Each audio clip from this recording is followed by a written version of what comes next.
I don't know if I'm allowed to like say this out loud, but the default Power BI theme today, I mean, it would kind of make you feel like you're working with Windows XP. Not to be offensive, but to make your report look really sexy, you have to put in a lot of effort and be like a visualization goddess. So big shout out to the Power BI team at Microsoft, because this April release of Power BI is just pure gold. And you are gonna be just as excited as I am when I show you this. So you know what? Enough of all this talking. Let's just head over to my laptop. Okay, so this new release is a preview feature. So to be able to access it, we have to go into options and settings, options, open up the preview features, scroll down and then tick this box, modern visual defaults and customizing theme improvements. So we hit that one, click OK, and it tells us that we have to restart Power BI to make this appear. So let's do that.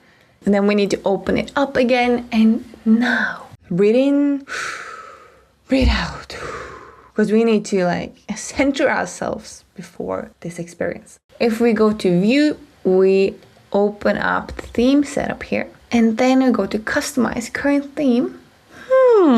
We see here that now there is an update, and that update is Fluent 2. Okay, so we can click that one, and we're gonna click apply, and oh my gosh, does that just look so much better? Okay, wait, what happens if I add our own GuineCube custom theme on top of this? Ooh, okay, so it still looks good. Wait, I have to try another report. Let's see, can it make anything look better? Okay, I have a report here on Oslo city bike analysis. What happens to this one if we update that one as well? Oh my gosh, that is cleaner, right? It is.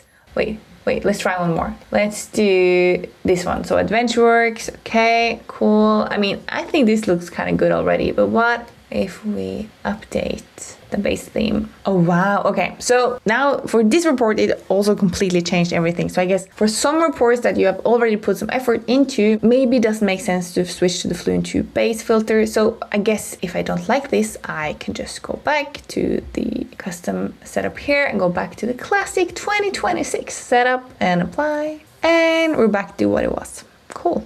Okay, but all in all, I think this new base theme is really making things look cleaner and giving me a nicer starting point. So there's one more thing that this theme is enabling that I want to highlight, and that is if we go to the Format tab and check out the canvas setting here, you see now that we have the size as an option as well. Now it's in HD, but I could also go like full HD and 4K.